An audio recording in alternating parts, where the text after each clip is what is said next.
Olá, muito bom dia, Deus abençoe a todos nós em Cristo Jesus.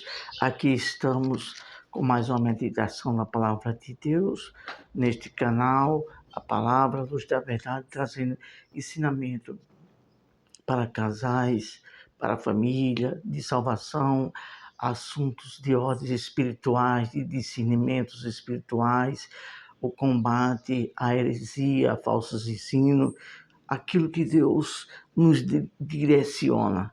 Assim nós o fazemos, porque este canal foi feito por um propósito de Deus, não por nós mesmos. Então estamos aqui para seguir a direção de Deus. Hoje vamos falar sobre a igreja em Filadélfia. E antes de tudo, iremos orar a Deus. Amado Deus e Pai, tudo que o Senhor faz é glorioso. Tu, quem está na frente de tudo. A este canal que Tu assim colocou em nosso coração ao fazermos. E estamos obedecendo para a honra e a glória do Teu nome. Tu és tudo, Senhor. Tudo é Teu, a palavra, a inspiração. Tudo é o Senhor que faz. Abençoe cada um. Que todos venham ter o discernimento, o entendimento espiritual daquilo que se ensina pela Tua palavra. Com homens sinceros, verdadeiros, com o intuito tão somente de falar Tua verdade para abençoar outras pessoas, para saber Tua vontade. Em nome de Jesus, amém. Tem em mãos a Bíblia, Palavra de Deus, a qual ensina tudo sobre a vontade de Deus, concernente à salvação e à vida também aqui na terra. Estamos aqui com a apostila e a Bíblia em mãos para falar sobre este assunto. Filadélfia é o texto desta meditação. Filadélfia, a encarnação do mistério de Deus.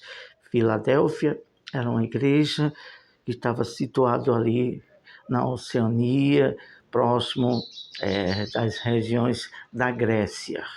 Não vamos falar tudo a esse respeito do que está aqui, é muita coisa a ser falada aqui na apostila sobre a igreja de Filadélfia. Vamos fazer o resumo dos resumos. Então, vamos lá então. Apocalipse, capítulo 3, versículo do 7 ao 13. Não vamos ler todos, né? Por um modo sábio para ganhar tempo, né? Mas depois você lê aí na sua Bíblia todo esse contexto. É Apocalipse, do capítulo 3, do verso 7 ao 13. Vamos ler apenas um ou dois versículos. Versículo 7. E ao anjo da igreja em Filadélfia escreve: essas coisas diz o santo, o verdadeiro, aquele que tem a chave de Davi, que abre e ninguém fecha, e que fecha e ninguém abrirá. Conheço as tuas obras, eis que tem posto diante de ti uma porta aberta, a qual ninguém pode fechar. Que tens pouca força, entretanto guardaste a minha palavra, e não negaste o meu nome. Pronto, lemos apenas dois versículos, 7 e 8. Vamos então agora, aqui, a introdução. Mistério. Aqui vai falar mais na frente que há um mistério dessa revelação que Deus dá aos seus servos. Mistério, conjunto de doutrinas e cerimônias religiosas que só eram conhecidas e praticadas pelos iniciados. 2. Objeto de fé ou dogma religioso que é impenetrável, a Trindade. 3. Tudo aquilo que a mente humana é incapaz de compreender. 4. Segredo, algo obscuro, um enigma policial. Ou seja, um segredo, algo que não estava revelado à mente humana, mas depois foi revelado através do anjo de Deus ao servo do Senhor Deus, o apóstolo João, na ilha de Patmos. 5. Qualidade estranha, a sua beleza tem um mistério. É muito maravilhoso. Os mistérios de Deus têm uma beleza imensurável. Parte 6. Preocupação, cautela, faz tudo com muito mistério. As 7. Conhecimento aprofundado a respeito de qualquer assunto. Conhece todos os mistérios da física. Vamos para agora uma primeira pontuação. As Sagradas Escrituras tratam a igreja como um mistério de Deus. Paulo disse isso em suas cartas. Eis que vos digo um grande mistério. Deus e a igreja. E é mesmo. A igreja e Deus é um mistério. E esse mistério é desenvolvido, é revelado para aqueles que buscam a Deus, têm uma aliança com Deus e procura conhecê-lo. Quando você começa a conhecê-lo, isso está escrito em Jeremias, capítulo 9, versículo 24. Aquele que se glorie-se nisso, em me conhecer. E no livro de Osés também disse, conheçamos e prossigamos em conhecer a Deus, assim como a alva da manhã. Então, quando a gente busca a Deus, faz uma aliança com Ele e se envolve com Ele, aí Deus começa a revelar os mistérios dele, daquilo que Ele quer para com o homem aqui na terra e, consequentemente, para a eternidade. Vamos falar mais um pouco disso, como conhecer Deus, mais adiante aqui nessa meditação. O livro de Efésios fala sobre esse mistério. Olha só. Primeiro que tudo, quanto à sua função, é um mistério que a igreja desempenhe a tarefa de manifestar a sua glória neste mundo. O Senhor Jesus disse, vós sois a luz do mundo. Para quê? Para resplandecer, para falar dos mistérios de Deus, daquilo que Deus já revelou para aqueles que servem, para ensinar a outras pessoas sobre a salvação, para que seja revelada a salvação para essas pessoas. Então, livro de Efésios, capítulo de número 1, versículo 18. Olha só o que vamos ler a respeito do entendimento desse mistério. Efésios, capítulo 1, versículo 18. Iluminados os vossos olhos do vosso coração, para saberes qual é a esperança do seu chamamento, a qual a riqueza da glória da sua herança nos santos. O que é os olhos do coração? Esses olhos do coração é os olhos do entendimento para discernir aquilo que é espiritual que Deus quer ensinar a cada um de nós. E a esse respeito também está escrito sobre esses olhos espirituais em 1 Coríntios, capítulo 1, capítulo 2, versículo 21, para que você entenda o que é os olhos do vosso coração. É um olho espiritual que está aqui na mente para a gente discernir. E esse discernimento vem através da palavra de Deus, com o Espírito Santo falando aos olhos do nosso coração, do nosso entendimento, que é o nosso espírito. O espírito se fala de inteligência, de entendimento. Então o Espírito Santo fala com o nosso espírito e a gente venhamos entender o que nos é dado, o que nos é ensinado por Deus por meio da sua palavra. Olha só, 1 Coríntios capítulo 2, versículo 11 diz o seguinte: porque qual dos homens sabe as coisas do homem, senão o seu próprio espírito que está nele, o nosso espírito? Assim também as coisas de Deus, ninguém as conhece senão o Espírito de Deus. É glorioso. Falar do Espírito Santo, falar da intimidade do homem que é nascido, que vamos falar mais adiante, que é nascido. Já vamos falar sobre a pessoa ser nascida de Deus. Então, quando você tem esse relacionamento com o Espírito Santo, aí fica mais fácil de você entender no seu espírito as coisas de Deus. Vamos prosseguir aqui no ensino pela apostila. Agora vamos para esta pontuação. Ele se identifica. Olha só, ele se identifica.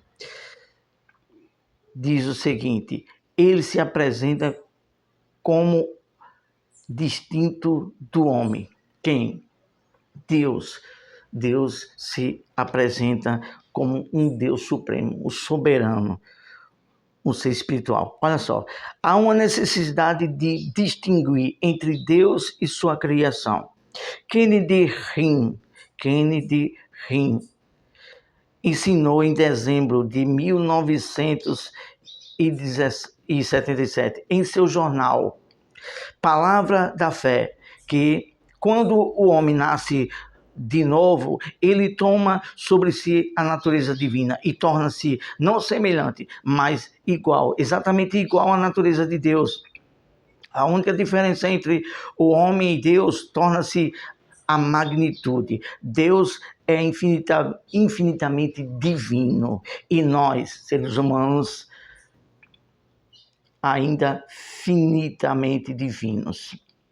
O crente é uma encarnação de Deus, exatamente como é Jesus de Nazaré. Olha só, essa palavra Zoe. Zoe significa a vida de Deus. Rende, o homem que referimos aqui, Kennedy Hinn, elabora sobre o tema dizendo: o homem é espírito.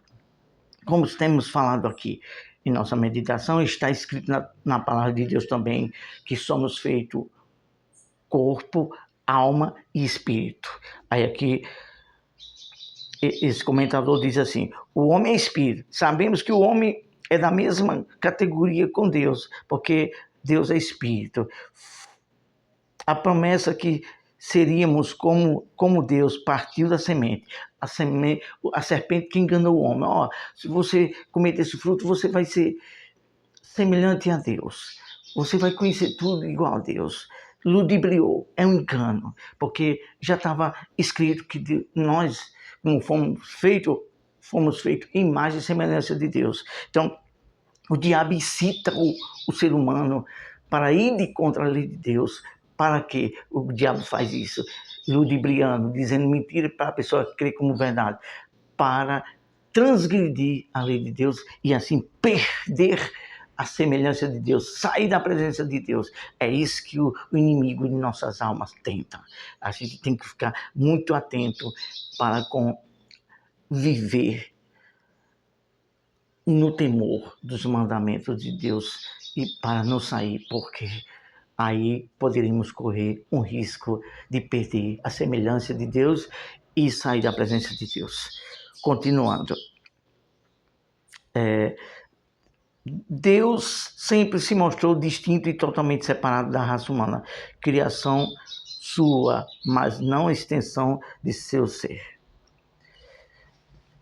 E aqui agora vamos concluir com esta última pontuação. Ele exorta, Deus exorta. Olha só o que ele diz.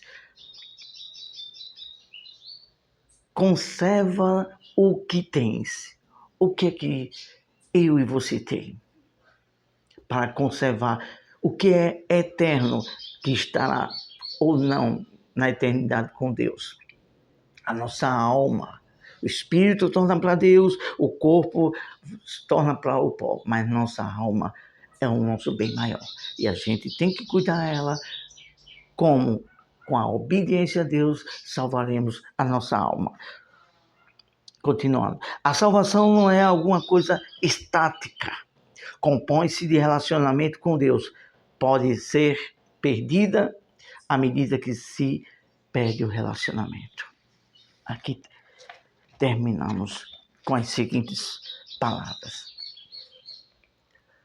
O que segura o homem na presença de Deus é o seu relacionamento com Deus. Se o seu relacionamento é agradá-lo, para obedecê-lo e sempre ter momentos com ele de intimidade para entender a sua vontade, como diz a palavra de Deus, que nós temos que nos regrar, a nos renovar cada dia e saber a sua vontade, que é boa e perfeita. Então, isso depende do nosso relacionamento. Como é esse relacionamento? é procurar conhecê-lo mais, como diz a palavra de Deus, que nós citamos há pouco, Jeremias 9, 24, aquele que se glorie-se nisso, em me conhecer. Então, o segredo para servir a Deus está em relacionamento e guardar o que nós temos. Guardar através da obediência. Vamos falar com Deus. Amado Deus e Pai, te louvamos por tua palavra, pelo teu Espírito que perscruta, como diz tua palavra, as tuas profundezas e nos faz entender aquilo que o Senhor nos dá por meio do Espírito Santo ao nosso espírito e ao nosso entendimento. Toca, abençoe o entendimento, os olhos do coração de cada pessoa para que venha entender e venha ter temor e prazer e desejo em que te conhecer e te agradar. É isso que te oramos e te agradecemos em nome do Senhor Jesus. Amém. Graças a Deus. Deus abençoe a todos. Ótimo sábado. Que você possa ter um momento com a família, no seu lar, passear, ter um momento família. Deus abençoe a todos. Até a próxima, se assim Deus nos permitir.